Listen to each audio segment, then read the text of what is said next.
കൂട്ടുകാരെ നമസ്കാരം. ആവോലി മീൻ ഉപയോഗിച്ചുള്ള ഫിഷ് ബിരിയാണിയാണ് ഇന്നത്തെ വീഡിയോ. ജീരകശാല റൈസിൽ തയ്യാറാക്കിയ ഈ ബിരിയാണി വളരെ ടേസ്റ്റ് ഉള്ളതാണ്.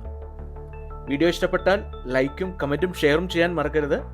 അപ്പോൾ ഷെഫ് ജോജിയുടെ ഒരു പുതിയ വീഡിയോയിലേക്ക് എല്ലാ കൂട്ടുകാർക്കും സ്വാഗതം. ഫിഷ് ബിരിയാണി തയ്യാറാക്കുവാനായി കറുത്ത 2 ആവോലി മീൻ അതിൻ്റെ സ്കിന്നെല്ലാം ഔട്ട് ചെയ്ത് നന്നായി ക്ലീൻ ചെയ്ത് ഇവിടെ എടുത്തിട്ടുണ്ട്. ബിരിയാണിക്കായതുകൊണ്ട് ചെറിയ രീതിയിൽ വരഞ്ഞാൽ മതിയാകും. ഫിഷ് ഫ്രൈക്ക് ഉള്ളിലൊക്കെ നന്നായി മസാല പിടിക്കുവാനായിട്ട് കൂടുതലായിട്ട് വരയണം. എന്നാൽ ബിരിയാണിക്ക് അങ്ങനെ കൂടുതൽ വരഞ്ഞു കഴിഞ്ഞാൽ മീൻ പൊട്ടിപ്പോകുവാനായിട്ട് സാധ്യതയുണ്ട്. അതുകൊണ്ട് ചെറിയ രീതിയിൽ വരഞ്ഞു കൊടുത്താൽ മതിയാകും. ഇനി ഈ മീൻ പൊരിച്ചെടുക്കുവാൻ ആവശ്യത്തിനുള്ള മസാല തയ്യാറാക്കാം. 1 ടേബിൾ സ്പൂൺ ഇഞ്ചി വെളുത്തുള്ളി പേസ്റ്റ് ഇവിടെ എടുത്തിട്ടുണ്ട്. 1 ടീസ്പൂൺ എരിവ് കുറവുള്ള മുളക് പൊടി എടുക്കുന്നു. 1/2 ടീസ്പൂൺ മഞ്ഞൾ പൊടി, 1/4 ടീസ്പൂൺ കുരുമുളക് പൊടി, 1/4 ടീസ്പൂൺ ഉപ്പ്. ഇത്രയും ചേർത്തിട്ട് ഇത് ഒരുമിച്ച് നന്നായിട്ടൊന്ന് മിക്സ് ചെയ്ത് എടുക്കുകയാണ്. ഇനി ഈ മസാല ഈ മീനിലേക്ക് നന്നായി പുരട്ടി കൊടുക്കാം. ഇപ്പോൾ ഈ മീനിലേക്ക് നന്നായി മസാലയെല്ലാം പിടിപ്പിച്ച് വെച്ചിട്ടുണ്ട്. ഇനി ഈ മീൻ പൊരിച്ചെടുക്കണം.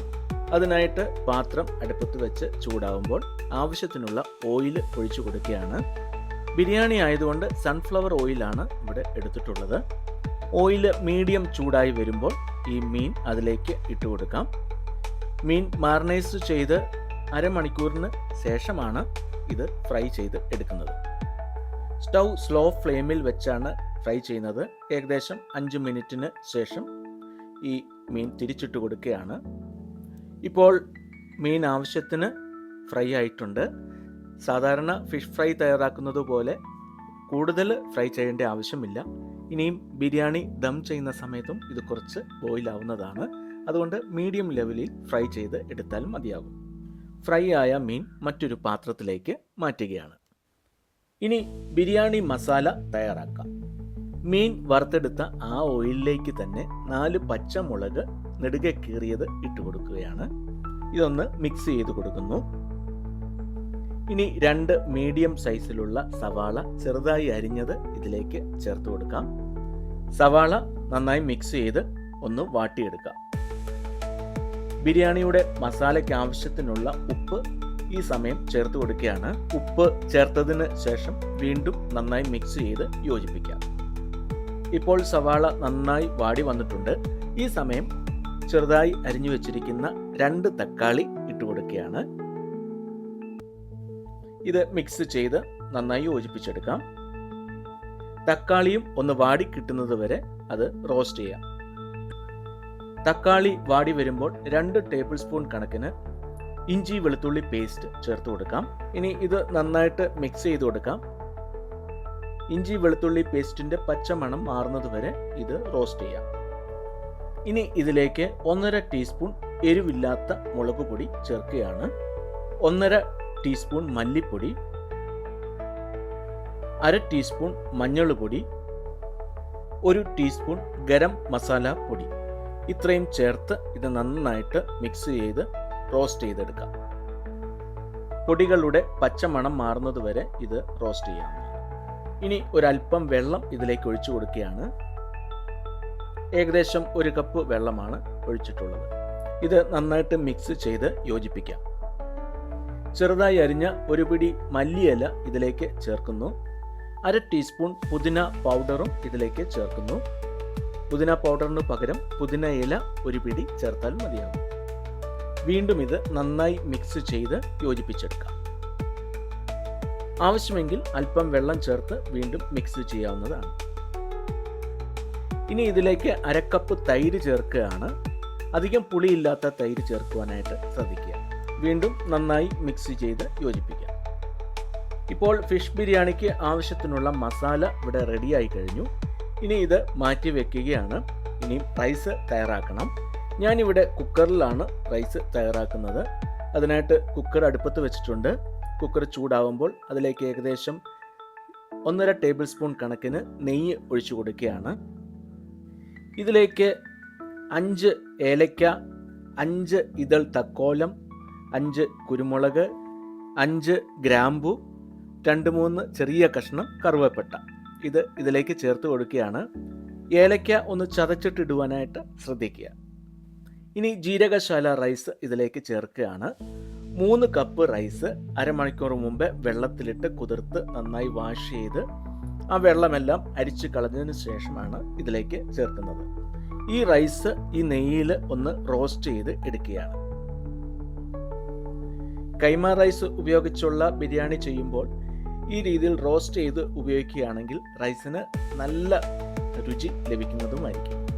ഇപ്പോൾ ഇത് നന്നായി റോസ്റ്റ് ആയിട്ടുണ്ട്. ആ ഗീയുടെ ഫ്ലേവർ എല്ലാം ആ റൈസിലേക്ക് നന്നായി പിടിച്ചിട്ടുണ്ട്. ഈ സമയം ആവശ്യത്തിനുള്ള വെള്ളം ചേർത്ത് കൊടുക്കാം. 1 കപ്പ് റൈസിന് 1.5 കപ്പ് വെള്ളം എന്ന കണക്കിനാണ് ഞാനിവിടെ ചേർത്തിട്ടുള്ളത്. ജീരകശാലയിൽ തന്നെ പല ഇനം റൈസുകൾക്കും വെള്ളത്തിൻ്റെ അളവിന് വ്യത്യാസം ഉണ്ടാവും.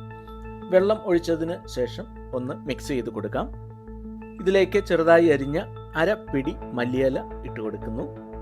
1/4 ടീസ്പൂൺ പുതിന പൗഡറും ചേർക്കുകയാണ്. പുതിന ഇല അരപ്പിടി ഇട്ടാലും മതിയാവും.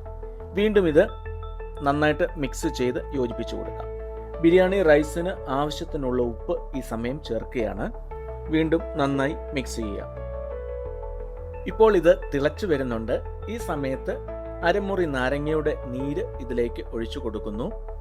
റൈസ് തമ്മിൽ ഒട്ടിപ്പോകാതിരിക്കുവാൻ വേണ്ടിയാണ് ഈ സമയം നാരങ്ങ നീര് ഇതിലേക്ക് ചേർക്കുന്നത്. വീണ്ടും നന്നായിട്ട് മിക്സ് ചെയ്ത് കൊടുക്കാം. ഇപ്പോൾ വെള്ളം കുറച്ച് വറ്റി വന്നിട്ടുണ്ട്. ഈ പരുവത്തിന് കുക്കർ അടച്ചു വെക്കാം. കുക്കർ അടച്ചതിന് ശേഷം സ്റ്റൗ സ്ലോ ഫ്ലെയിമിൽ വെക്കാം. ഏകദേശം 5 മിനിറ്റിന് ശേഷം സ്റ്റൗ ഓഫ് ചെയ്യാം. ഇപ്പോൾ ബിരിയാണി റൈസ് റെഡി ആയിട്ടുണ്ട്. ഈ സമയം മസാലയിലേക്ക് നേരത്തെ ഫ്രൈ ചെയ്ത് വെച്ചിരിക്കുന്ന മീൻ ഇട്ട് കൊടുക്കാം. മീനിൻ്റെ മുകളിലേക്ക് അല്പം മസാല ഇതുപോലെ ചെയ്ത് കൊടുക്കാം. മീനിൻ്റെ എല്ലാ ഭാഗത്തും ഒരുപോലെ ഇപ്പോൾ ഈ മസാല പിടിച്ചിട്ടുണ്ട്. ഇനി കുക്കറിൽ തയ്യാറാക്കി വെച്ചിരിക്കുന്ന റൈസ് ഇതിൻ്റെ മുകളിലേക്ക് ഇട്ട് കൊടുക്കാം. സ്റ്റൗ ഓഫ് ചെയ്തിട്ട് ഒരു 10 മിനിറ്റിന് ശേഷമാണ് കുക്കർ ഓപ്പൺ ചെയ്തത്. റൈസ് എല്ലാം ഇതിന് മുകളിലേക്ക് ഇട്ട് കൊടുത്തു കഴിഞ്ഞു. ഇത് നന്നായി ഒന്ന് നിരത്തി ഇട്ട് കൊടുക്കുകയാണ്. ചെറിയ കട്ടോരിയിൽ 1.5 ടേബിൾ സ്പൂൺ റോസ് വാട്ടറും 1/4 ടീസ്പൂൺ മഞ്ഞൾ പൊടിയും മിക്സ് ചെയ്ത് വെച്ചിരുന്നു. അത് ഇതിന് മുകളിലേക്ക് ഒഴിച്ചു കൊടുക്കുകയാണ്. കളറിന് വേണ്ടിയാണ് ഇത് ഉപയോഗിക്കുന്നത്. വറുത്ത് വെച്ചിരുന്ന ഉണക്കമുന്തിരി ഇതിന് മുകളിലേക്ക് ഇട്ട് കൊടുക്കുന്നു. വറുത്ത് വെച്ചിരുന്ന കാഷ്യൂനട്ടും ഇതിന് മുകളിലേക്ക് ചേർക്കുന്നു. കുറച്ച് സവാള ചെറുതായി അരിഞ്ഞ് എണ്ണയിൽ വറുത്ത് കോരി വെച്ചിരുന്നു. അതും ഇതിൻ്റെ മുകളിലേക്ക് ചേർത്ത് കൊടുക്കുകയാണ്. ബിരിയാണിക്ക് ഏറ്റവും പ്രധാനമായി വേണ്ട ഒരു ഐറ്റമാണ് ഫ്രൈഡ് ഓണിയൻ. കുറച്ച് മല്ലിയില കൂടി ഇതിന് മുകളിലേക്ക് വിതറുന്നു. ഏകദേശം 1 ടേബിൾ സ്പൂൺ കണക്കിന് നെയ്യും ഒന്ന് വിതറി കൊടുക്കുന്നുണ്ട്. ഇനി ഈ പാത്രം അടച്ചു വെച്ച് ഇതിൻ്റെ മുകളിൽ ഒരു വെയിറ്റും കൊടുത്ത് ഇത് ദം ചെയ്തെടുക്കാം. സ്ലോ ഫ്ലെയിമിൽ ഏകദേശം 5 മിനിറ്റിന് ശേഷം സ്റ്റൗ ഓഫ് ചെയ്യാം. സ്റ്റൗ ഓഫ് ചെയ്ത് ഏകദേശം 10 മിനിറ്റിന് ശേഷം ഇത് ഓപ്പൺ ചെയ്യുകയാണ്. ഇപ്പോൾ ഫിഷ് ബിരിയാണിയുടെ നല്ല ഒരു വാസന ലഭിക്കുന്നുണ്ട്. ഇനി ഇതിൻ്റെ മിക്സിങ് വളരെ ശ്രദ്ധിച്ചു വേണം ചെയ്യുവാനായിട്ട്. മുകളിലുള്ള റൈസ് ചെറുതായി ഒന്ന് മിക്സ് ചെയ്ത് കൊടുക്കാം. മറ്റൊരു പാത്രത്തിലേക്ക് ഈ റൈസ് മുകളിൽ നിന്നും മാറ്റുന്നതാണ് ഏറ്റവും നല്ലത്. ഫിഷ് ബിരിയാണി ആയതുകൊണ്ട് അത് പൊട്ടിപ്പോകാൻ സാധ്യതയുണ്ട്. അതുകൊണ്ടാണ് ഇതുപോലെ റൈസ് മറ്റൊരു പാത്രത്തിലേക്ക് മാറ്റുന്നത്. മുകളിലുള്ള റൈസ് എല്ലാം മറ്റൊരു പാത്രത്തിലേക്ക് മാറ്റി ഇപ്പോൾ ആ മസാല മിക്സ് ആയിട്ടുള്ള റൈസ് മാത്രമാണുള്ളത്. ആ മീൻ ഇതിലേക്കൊന്ന് തിരിച്ചിടുകയാണ്. ഈ മസാലയിൽ കടന്ന് ദം ചെയ്തെടുത്തപ്പോൾ ആ മീനിനും റൈസിനും ഒക്കെ നല്ലൊരു വാസന ഇപ്പോൾ ലഭിക്കുന്നുണ്ട്. അതുപോലെ നല്ല ടേസ്റ്റും ഉണ്ട്.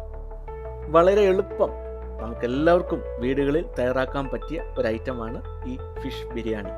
ഈ വീഡിയോ നിങ്ങൾക്ക് എല്ലാവർക്കും ഇഷ്ടപ്പെട്ടു എന്ന് കരുതുന്നു. ഇഷ്ടപ്പെട്ടുവെങ്കിൽ ലൈക്കും കമൻറ്റും ഷെയറും ചെയ്യാൻ ഓർപ്പിക്കുകയാണ്.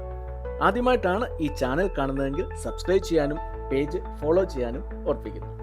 ഷെഫ് ജോജി യൂട്യൂബ് ചാനലിലും ഫേസ്ബുക്ക് പേജിലും പഴയ ഒരുപാട് വീഡിയോകളുണ്ട്. അതൊക്കെ കാണുവാനായിട്ട് ശ്രമിക്കുക. അപ്പോൾ പുതിയൊരു വീഡിയോയുമായി ഉടൻ തന്നെ വരുന്നതായിരിക്കും.